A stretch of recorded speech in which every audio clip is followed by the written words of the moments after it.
Welcome to EIR training session number 3. This session is on building connections, and I'm really excited to get into it. This is a really fun one. Real quickly, I just want to say this is our team at Engineers Tomorrow. I want to say these are probably 2 of the nicest people I've ever met. And I'm not saying that for their sake, I'm just genuinely. But we'll go on to today's discussion. The main theme of today's discussion is on building connections with students, and then once we've made those discussions, we're going to learn how to capitalize off those connections. However, before it's everyone's favorite moment, it's our values moment. Today's value moment is going to be brought to you by Rebecca White. Thank you, Adam. That was so nice of you, especially to say in the connections training session. Welcome, everyone. I'm so excited to see you all here today. Adam and Sarah asked me or gave me the honor of doing our values moment today. So I was reflecting on that over the last day. And what came to mind for me was just some of the stories that I've been pulling together. So since we've wrapped up the 2023-24 academic year, that's the time of year for us that we pull together some, of course, stats and numbers and data and all that good stuff that we all love, but we also like to pull in some of the stories, and we produce an impact report that we can share with anyone who's interested in learning more about the Engineer in Residence program.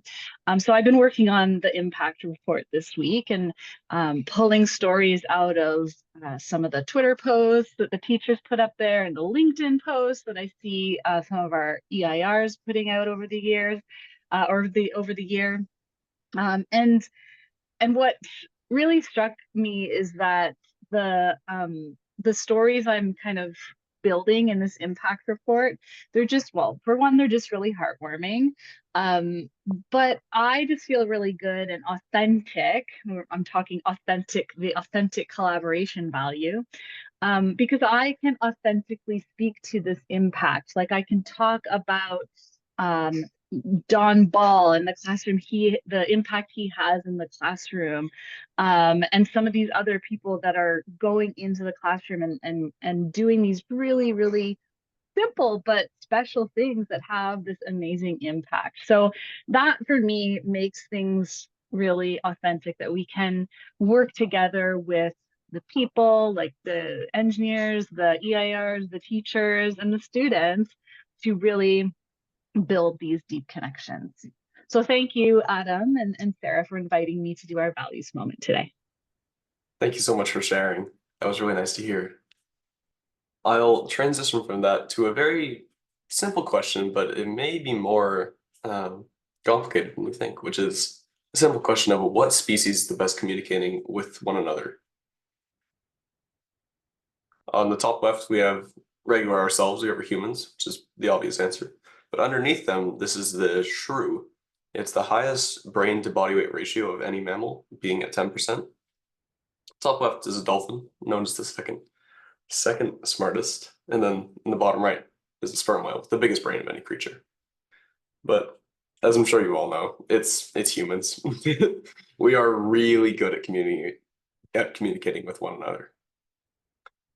That is why our quote is by Brené Brown, which is, "Connection is why we are here."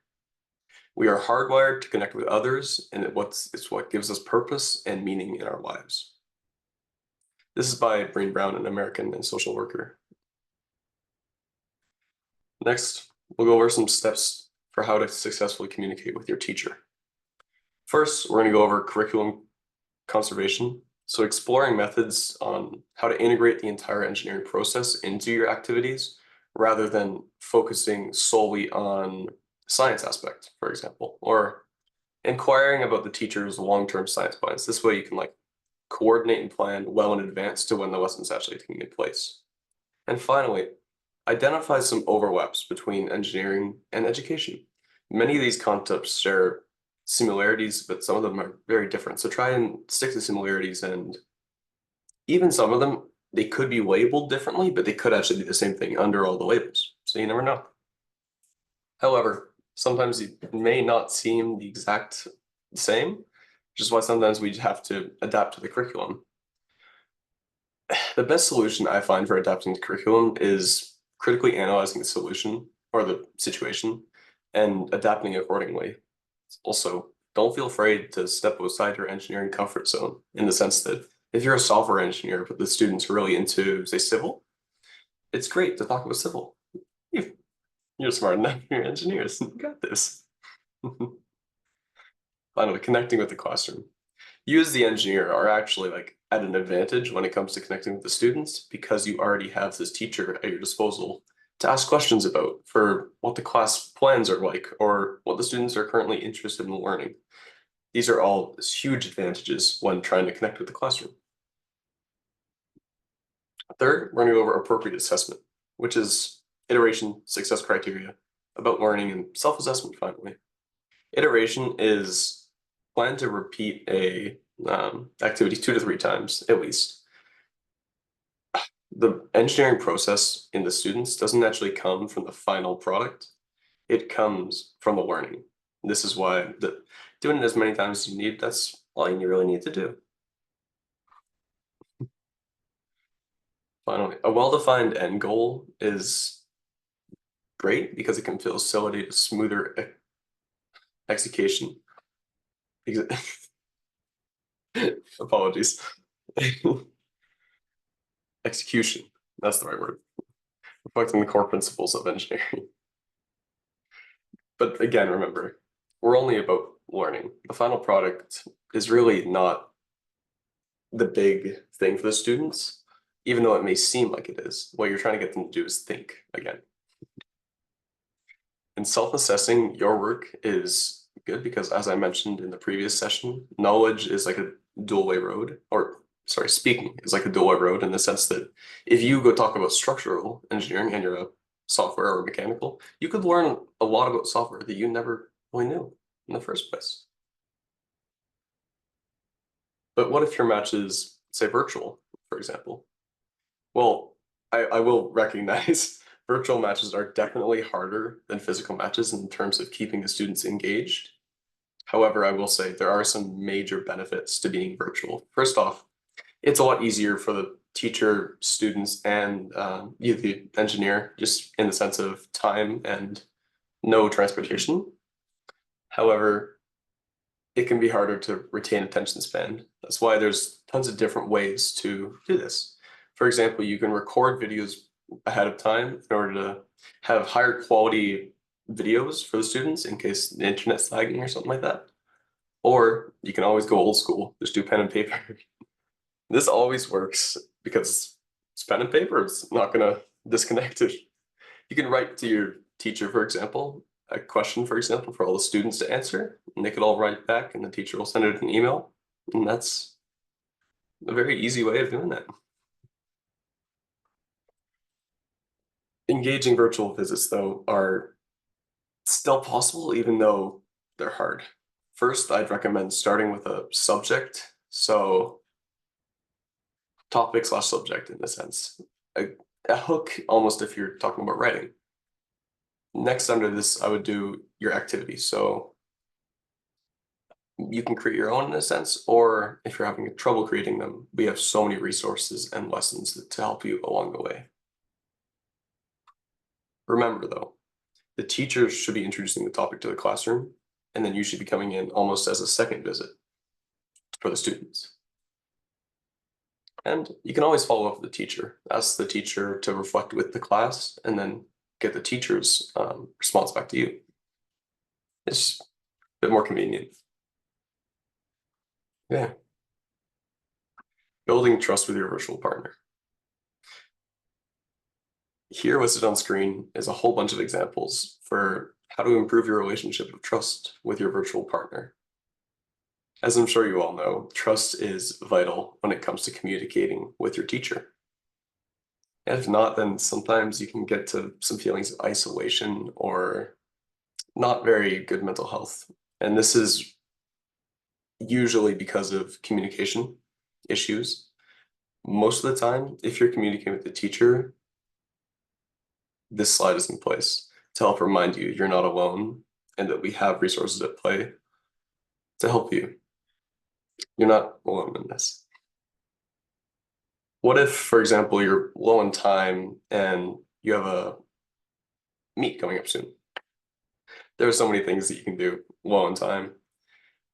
The main thing that matters is your presence of mind in the students, or the students' presence of mind with you. So, for example, if you could ask the students questions about what engineers do, or at least try to get them to ask questions about engineering. This also works, as well as all of these examples listed on screen. Creating connections. Next, we'll go over two main ways of creating connections with students. And I've already mentioned one of the two. If anyone wants to guess, and if anyone guessed trust, that is the first one I just mentioned earlier. However, trust is more complicated than just saying, oh, I trust you. It has two main components, which are character and confidence. Character can be defined as our motivations or our humility, while as confidence can be defined as combining your personal background with your personal knowledge of the workplace. If you combine both these, then trust is amazing for communicating with the students. The second one is belonging. Belonging is a really good way of making the kids feel they're at home, in a sense, in the classroom. This way highlights you more as a person than as a workplace like engineer. In order to use this method most effectively, you have to be proactively trying to promote engagement in the classroom with the students, in a sense. But this is a much more friendlier option, I'd say. If, for example, the students are feeling a bit intimidated, I'd go more with the belonging one. Now that you know a bit more, I'm going to run you guys through two different scenarios, which after we'll break into two different breakout rooms and deduce an answer for each scenario. So the first scenario is regarding fifth grade class, and the issue to be resolved is with engineer Rachel. She doesn't know how to reach out to her teacher Paulo, and she's also wondering what steps she should take before meeting the classroom. So that's one in Kamloops. The second one is regarding 10th grade class and an engineering student by the name of Ricardo. He knows he wants to help and contribute to the general sense of safety / community in the classroom, but he doesn't know what steps to take in order to achieve this. And in addition to this, he's also wondering what he should do for his sessions, and he's not really sure. So I'll leave this slide open, which shows both. So, and we'll break out into two breakout rooms. If you're breakout room 1, you'll be on scenario 1, and if you're breakout room 2, you'll be on scenario 2. That's my cue, I think, right, Adam? I think so, yes. Okay, I will send everyone into two breakout rooms. If you're having any difficulties, just pop back to the main room and let us know.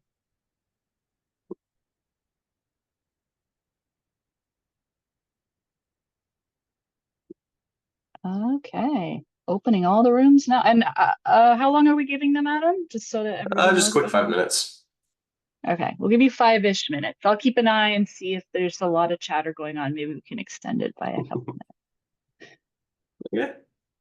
Awesome. Rooms are open.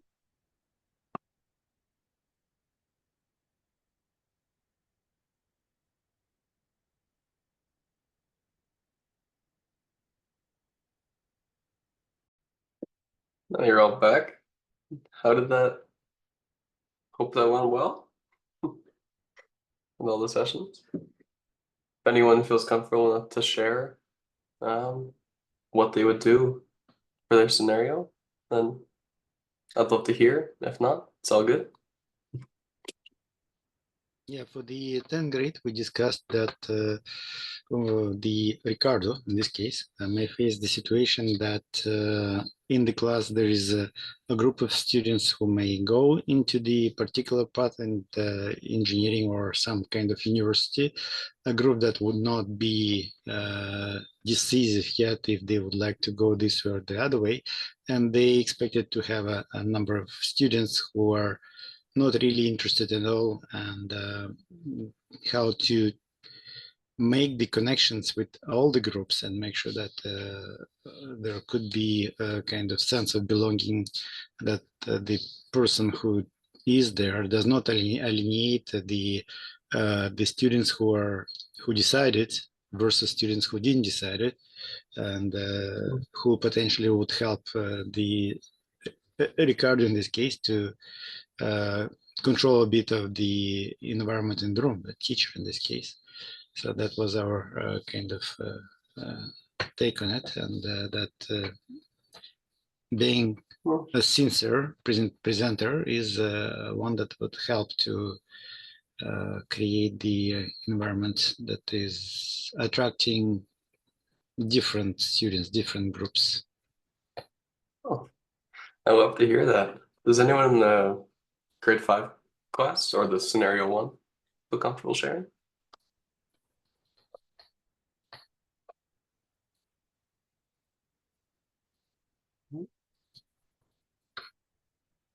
Yeah, so I think just before the meeting that the two of them have, is to really, do the research, and mainly finding out what the syllabus is, if they're not familiar with the syllabus, and then really having a high level plan in terms of what the sessions are going to be like. So really arrive at the meeting so the teacher is aware you've done your research, and then hopefully that'll get some confidence and some more buy-in from the teacher, and just kind of moving forward from there, just to kind of see if that'll kind of meet her and her students' needs.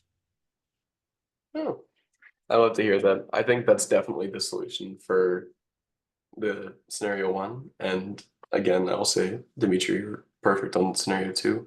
So you guys are perfect. Sorry, I think Pat was trying to say something, but he's on mute, so. Oh. Yeah. See, Pat, you're still on mute. I'm not Sorry, sure. Oh, sorry. there we go.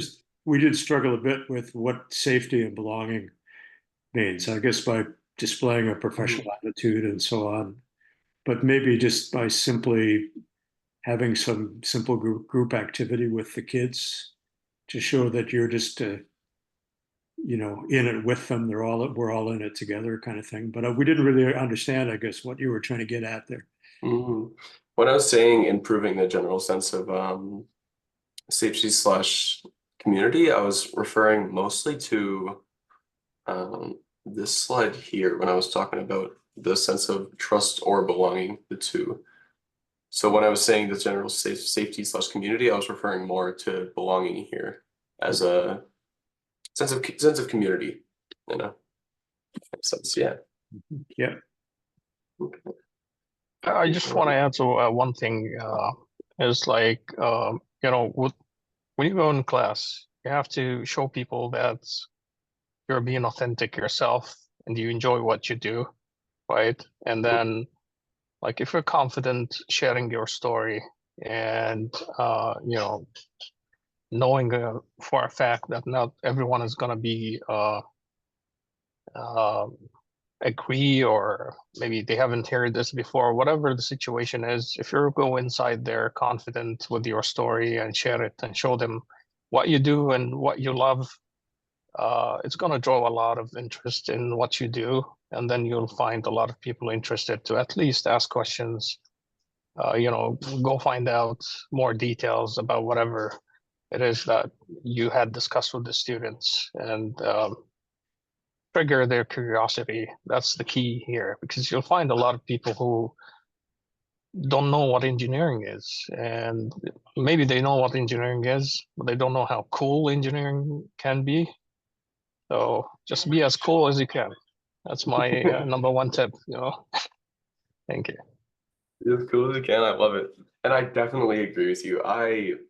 As I mentioned in the last the training session, I did not know what engineering was, and I didn't know what I wanted to do until I actually met my cousin and uncle who were already engineers, and I was like, "Whoa, these guys are really cool." Until I discovered I wanted to do it. Yeah. Next, we'll go over some lessons in action, or yeah. So over the next 3 different slides, I've compiled some virtual and in-person lessons, and then I've frozen them in the time of a photo. And these examples are here in order to demonstrate how variable the lessons can be while still relating to the engineering design process. The other purpose of showing these lessons is for the new EIRs in this training session to have a little inspiration on what a lesson could look like in the classroom. So here on slide 1, on the left, we have a coding example of an hour of code. I remember doing that when I was a kid. That was very fun. That got me into coding fully. Secondly, we're learning about pitch and tone, so maybe combining a bit of mechanical and biology. It's always fun. And then thirdly, we have an engineer who brought some power tools and explaining the various types of engineering required to build said tools. It's awesome. Hey, Adam, can Of I course. just point out on the middle one, can you go back the slide? Yeah. That was a kindergarten class. That was Wow. Yale was the EIR, and she was connected virtually with this kindergarten class, and they did some of the coolest things. So it can be done with a little creativity and inspiration. I was not aware that was a kindergarten class. That's very impressive. I guess it shows that virtual can be engaging as well. On this second slide, in the top left, it's a experiment of a engineer showing the engineering behind catapults. And as you can see in the top left of the top left photo, they're doing a little measuring race and how far I presume I don't know what it's called, inside the catapult, the object they're firing, seeing how far that goes. At the bottom, making windmills at the class. It's a great thing for a younger class. Show them how you can harness wind energy and turn it into rotational. And then on the other side is a bit of electrical, using potatoes to power an LED light. That's awesome when you're a kid. Learning the energy comes out of potatoes. I remember when I was in like grade 5 and I learned that, I like was gonna power my house off potatoes, plant them in the garden. Third, we have exploring some different ways that electricity can be used all around the classroom, plus a fan car made from solar panels, which is super cool. If I was a kid, I would have loved that. And also we have some programming using Arduinos. I never got to use Arduinos when I grew up, and I really wish I did, to be honest, because they look like really good tools for learning coding. Yeah. So those are a couple examples of lessons in place. However, if you're still not feeling totally confident going in, don't worry again. We have even more resources. If these resources, so the EIR website, including our library of lessons, obviously our Discord and LinkedIn, as well as our YouTube channel where these lessons are being posted, as well as the other sessions have already been posted.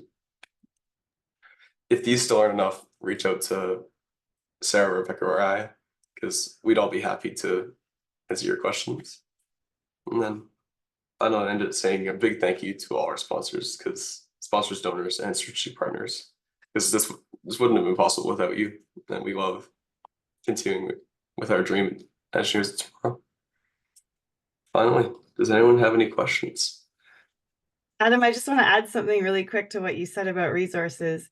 While you were in the breakout rooms, Rebecca, Adam, and I were talking about a list of curriculum across Canada in all the different provinces. And it's a resource that we'll send out to you, like a link that shows all of the different sort of STEM curriculum that's required across Canada. It might help you get some inspiration. And I wanted to add to that too. I've talked to some teachers who will say to me things like, hey, you know, I really want to talk to my kids about ecology this year. What could you do with that? And that just reminds me that, like, when that sort of thing comes up, we have to just sort of be flexible and think of ways to strengthen that, you know, bring the E into STEM and strengthen their engineering knowledge, even in other areas of curriculum, like things like ecology. I think it's definitely possible. It just takes a little bit of effort. So I just wanted to add that. Does anyone have any questions? Just wondering if you are going to share these slides, or at least the slide just before this for the resources. I think you did before, but like, you know, as a reminder, maybe. I I will also again post those links into the chat. I'll do them momentarily in like a couple of seconds. Right, thanks. While you're doing that, I wondered if anyone that was on the call today that is maybe someone who has some experience in the classroom already, I see a few names, so I know who you are, wanted to share some of their tips or tricks or insights on how they've been able to build connections with their teachers and with the students. So today was really about those two different audiences, right? Like, you need to build strong relationships with the teachers. And when you have that in place, you're going to have a great year. Things are going to go well with the students for sure. But then, so teacher connections and student connections. I think maybe the one thing with the student connections is asking a lot of questions during your first couple of presentations. So generally, I would think that you're going to do like a high level, like, you know, what is the EIR program? You know, what is STEM? You know, asking questions and having little quizzes is really great too, right? So don't make them too challenging.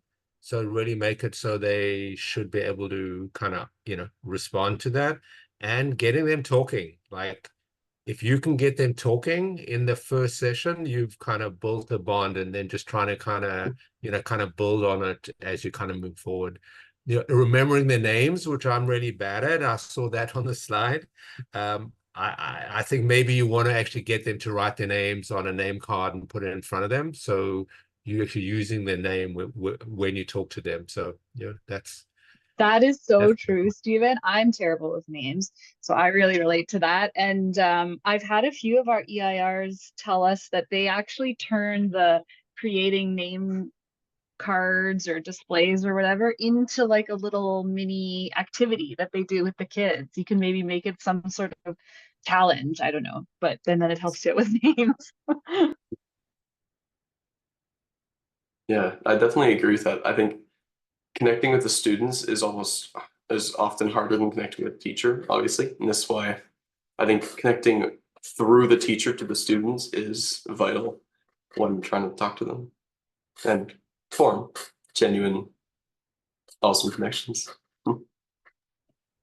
Something else I wanted to add on to that too, and I think I talked about this last week, is like, get them talking, but make sure you're listening and hearing them, and even yourselves. I'm sure you know, right? When you have someone that you're having a back and forth conversation with, and you can tell that that person is listening to you, is hearing you, that's going to build trust and help them feel that sense of belonging. So really listen to what they're saying.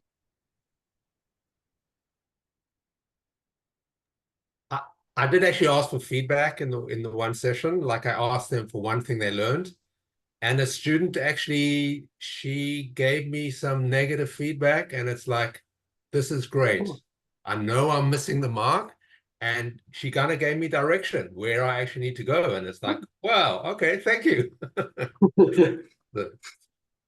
So the critics from the kids is okay, I would say that.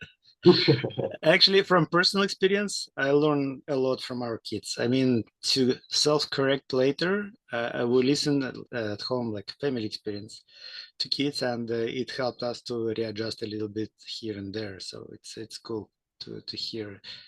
The negative feedback is good stuff.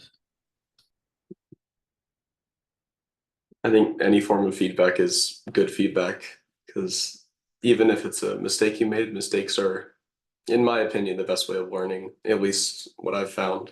is that mistakes are the only real way that I'll properly learn something the first time. Like, it's amazing what it will do. And I mean, getting feedback says they were listening, right? So they kind of heard what you were saying, which is like, that's great feedback in itself, right? Yeah, definitely. I think the main key is getting the students to start thinking about the topics you introduced. So, for example, like you almost lead them onto a, oh, let me think of an analogy. Okay, so for example, if the students are riding a bike, for example, you want to almost act as training wheels in order to get them into the thinking about engineering before they can think about it themselves. You know what? I think that works. Leave it to you to have a bike analogy, Adam.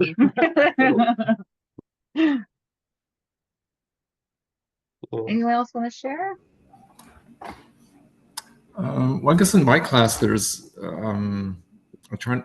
I guess I guess in every class, there's some students that they're not so much interested in science, and you still want to include them. So I try to include a art aspect sometimes in my lessons. And like a good example is with windmills, where the students have to cut out shapes for the different blades for the windmill, and it actually goes on a little rotor, and the power output is measured in front of a fan. And I give examples. You can make triangles or squares, or you can make even shapes like that look like a Hello Kitty. And so that sort of sparked that imagination in those kids that are more into, I just want to draw and do fun stuff. And I got all sorts of different shapes from those people. And what's important in making a windmill actually is that each of the blades has to be consistent shape. And those were the ones that were making the most power, was the ones that were like a Little Mermaid or just an outline of a foot, or as opposed to those that were actually trying to make complicated or more traditional shapes like triangles. And they weren't quite making them all the same size, and so it doesn't work as efficiently. But yeah. Such a good point, Don, because and there's other ways too. Like art is an awesome, like accessible way to kind of touch a bunch of different groups. I'm thinking too, even with maybe a bit more applicable if you're matched with an older grade. The other elements you could bring in, like maybe someone's the project manager, or someone's in charge of the budget for that project, or if they have to do a presentation back to the class once you're done with your activity, somebody else is the presenter of the group. Like there's all these different elements that you can bring in to try and be inclusive.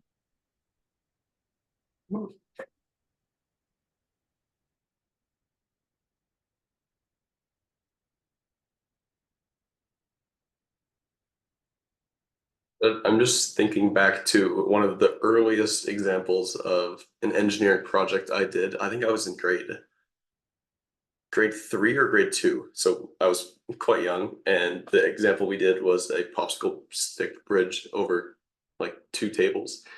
The classic.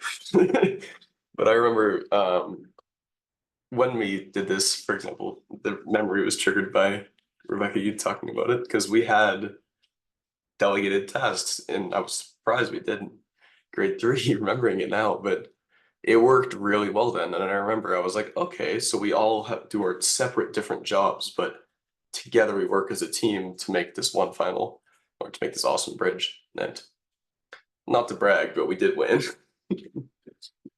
the grade 3 competition. Big deal. Hey, Adam, weren't you also a virtual mentor for a Future Cities class? I was. Do you have any Yes. tips from that experience? From that experience, I would definitely say that getting the attention at the very start of virtually meeting with I got a virtual match. Getting the attention at the very start is the hardest part. Once you have their attention, they'll continue to give it to you in more easier, or like it's less effort for them to give you attention if you already caught their attention beforehand, like at a previous time, for example. So the first meeting is usually the hardest for a virtual meet, for probably them and for the engineer. Yeah, that's probably what I'd say. I really like that you shared that too, because it really helps to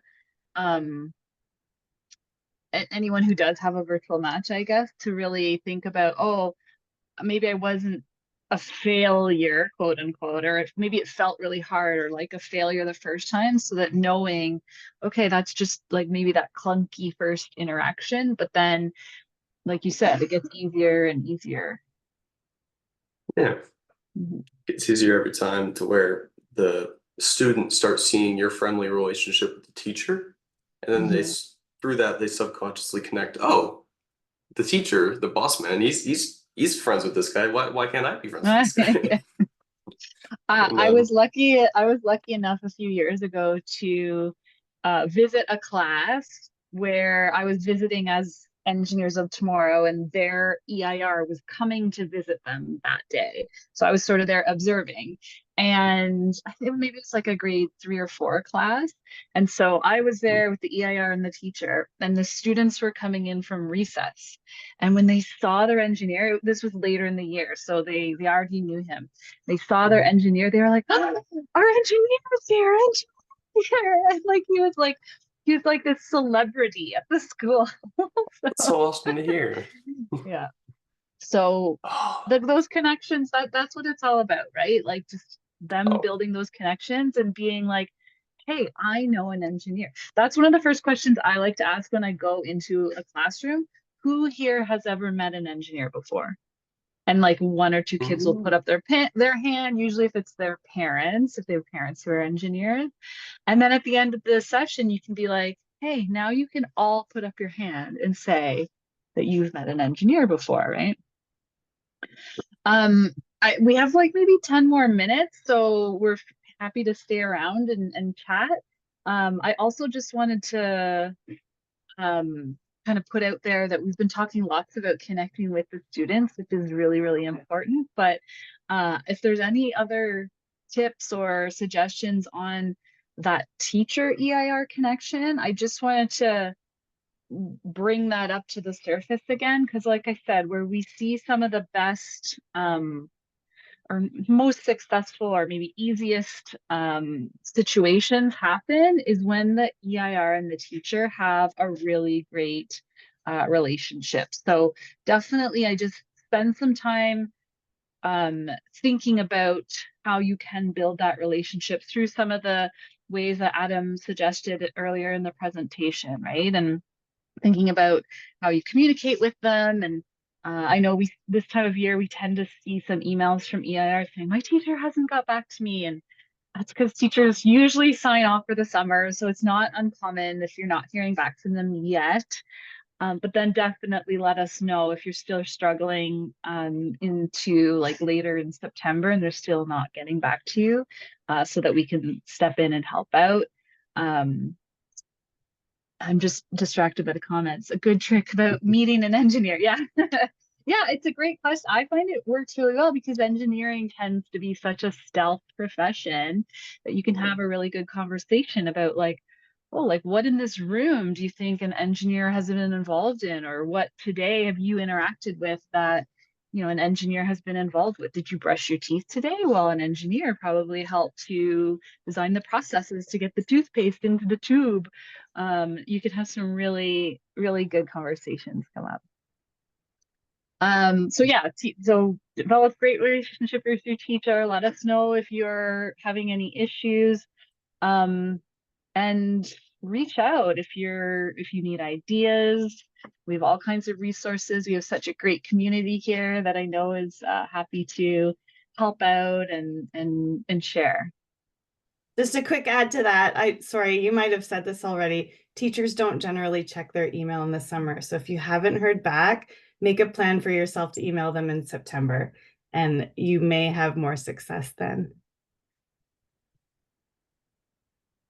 Yeah, and also don't always expect them to be the first one to email you. Like they operate differently than a lot of the EIRs who are maybe sitting at a desk all day and we're used to really being tied to our inbox, right? Like they're in the classroom all day, so maybe they don't manage their emails quite the same way we do. So of course you want to be friendly and professional when you're trying to get their attention, but you may need to take the lead on getting things going there.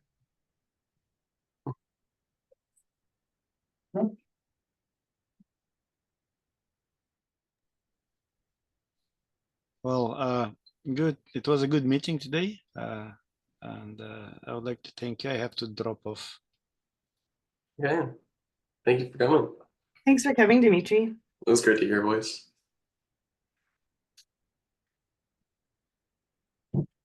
Yeah, thanks. I took away some good ideas there. Appreciate it. You're coming too, Pat. Thank you for coming. See you. Thanks a lot, everyone. Thank you for setting up this one. Yeah, really appreciate Thank it. you. See you next week. Thank you for coming. Thank you. Thanks, Thank everyone. you. Great session. Thank you. Yeah. Bye. Thank you, everyone.